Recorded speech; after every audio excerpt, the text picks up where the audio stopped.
Day 1. And so I take to the sea once more. This journey promises a long voyage, and our boat skirts the coast of the Vasythian Sea, plying the blood-dark water.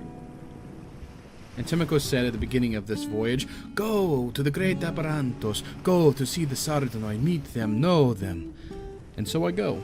Another errand, another place. The sea is more home to me in my life than anywhere else on the planet at this point. It is one of the few constants in my very mobile life. One of the few things that I know will not change in my coming or my going. Day 5. I'm reading a book. It says, quote, "The Sardonoi are half bull." This is by Vasythia of Ardeclea. "And they are not true humans. The Rathians are blood-eaters. Their cannibalism is not ritualistic, but for delight and sustenance. Now, do I trust a book written by someone who lived on the other side of the mountains from a tribe of Sardonoi? Or do I trust my gut in saying the old fart never probably stepped foot beyond said mountains and met one of the Sardonoi?" Day 10. We are in Eparchio, our first stop of the trip, for supplies. My list is as follows. Paper purchased, ink purchased, hat also purchased, a small bottle of Chimosteos to fight away the cold steppe nights, definitely purchased. Day 13. Vessines. I took a flat-bottom boat up a wide, shallow river, the West Anno River to be precise. It was pushed by a team of men and women, well, boys and girls, really, 3 on each side with poles as tall as the boat was long. For hours they pushed up and up the river until the bottom scraped on soft sand, where I departed into a village called Vasythia. Here I procured a horse, a warm meal, and a night's rest. Tomorrow I ride. Day 16. I have reached the point of no return. Ialos Pass. Day 18.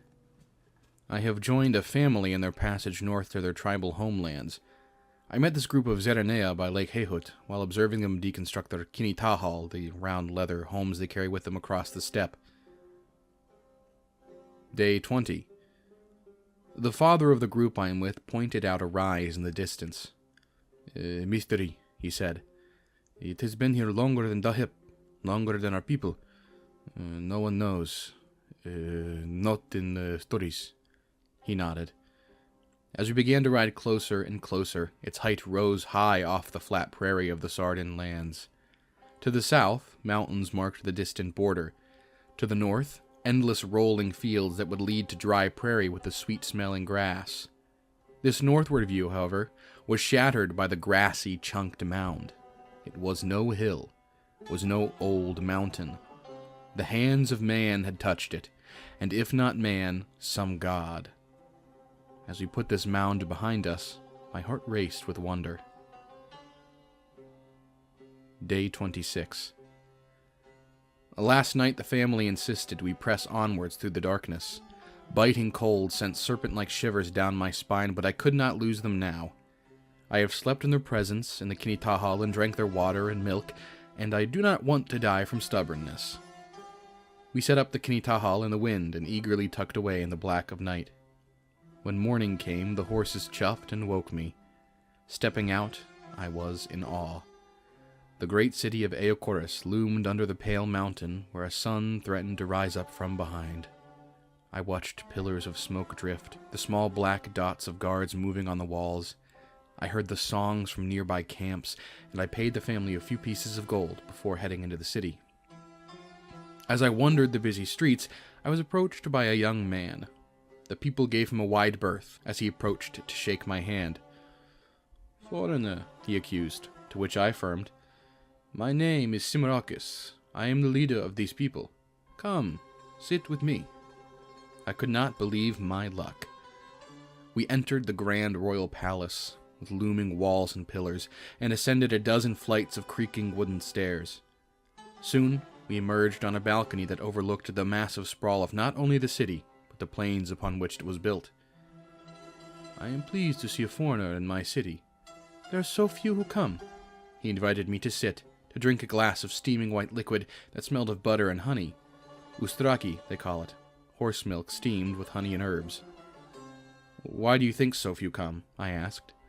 They fear us. Rightfully so, he laughed. But their fear is pointless here, in my city, Aorus, the tribal lands of the Aorus, and for that matter, all those lands of the other tribes too. They are safe if you find yourself traveling through. And if you are outside of these lands? Simarakis smiled, stood, and posed heroically with his city behind him. Then you are a lost wanderer, waiting to be brought back into the fold by the charging of 1,000.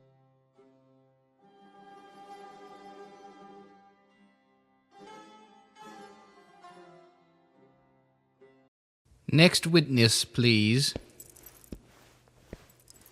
Your name? My name is Captain Nikeos Zathi. I'm from Kakula. I understand you led the retaliatory attack against the Sardonoi. That is correct. Elaborate. I was stationed at Fort Arcades on the road south of the border of the tribes. It was my scouts who were killed. One survived, thankfully, to tell the tale. From her words, 3 Sardonoi approached them around sunset, but clearly this was no diplomatic mission. Their weapons were raised, and they were riding down my soldiers. Those scouts beset by hostiles were killed. Not one of the Sardonoi even wounded. My private only managed to survive by plucking arrows into their horses and scaring them off. 5 Vasythian soldiers dead, cut down. In retaliation of this act of war, I did what was necessary. I marched 300 soldiers across the border and left a garrison at Fort Arcades. Just after sunset, we approached a village, raided it, killed 2 Sardonoi soldiers, and took their dry goods. If the Sardonoi wished for a fight, I saw fit that we would give them one, but first, we would make them regret killing those men and women, good Vasythian soldiers slaughtered without a warning. It was the end of winter. Rain had not come to the plain yet, and it would not come for weeks. The grass there was dry, the wind harsh. We sparked torches and applied them to the grass. It caught. The wind was our ally, the spirits of the heroes blowing as hard as they could, and the flames rose and spread. It was not our destiny to die by their hands, but it was their fate to be burned out by ours. There was a tremendous roar, and then an endless crackling. Soon it seemed the entirety of the plain was burning. The world was on fire. All we could do was watch.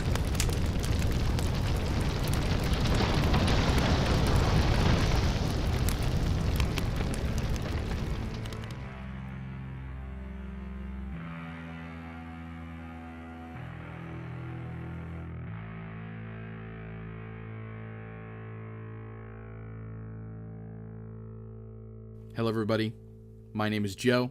I'm the creator of Bronze and Blood. I just wanted to quickly thank you for your continued support and your interest in Bronze and Blood. I also wanted to take a moment to announce that Bronze and Blood does have a Patreon. Now the Patreon does grant you sort of special things, as any Patreon should, but the cheapest tier is $3, and that will give you a special role and access to the Discord server. Discord will be public, but the Patreon is if you would want to support Bronze and Blood, which I would very much appreciate. And you don't have to pay recurring. It could just be a one-time thing. Any support is very helpful. As you know, I'm a graduate student, so any support monetarily will go towards the continuation of my being able to work on this project in some of my free time. So you have a $3 entry tier that gives you the role of the Nosirosian Octopi Merchant in the server. There is a $6 tier, the Vasythian Pagare, and you get that role in the server. But as well, you get to have a character that you make be put into the official Bronze and Blood canon character list. There is a $15 tier, the Theroclean Oracle, gives you that role in the Discord server. But you'll also get to create a character, name them, and I'll do art for them, a bust sort of the character, whether it be based on you or just sort of other designs. It's totally up to you. And then there is a high patron of the arts tier, which will give you the patron of the arts role in the server. But as well, you'll get sort of like a half-body artwork of the character that you create, whether, again, be based on you or other sort of references. But with the patron of the arts tier, you will get that character not only put in the official canon list of characters, but that character will come up somewhere in the official lore of Bronze and Blood, whether that be in a video or writing or a lore post that you'll see in the Discord server. That character will be in there. So again, Discord is totally open. It's not really behind a paywall, but the Patreon is if you would wish to support me, you get access and special roles as well as special perks. So thank you so much for your continued support. You don't have to support me on Patreon to continue to have access to any of the world building, but if you would like to do so, it means the world to me. Thank you all so much for watching. Bronze and Blood is back. And remember, long live the League.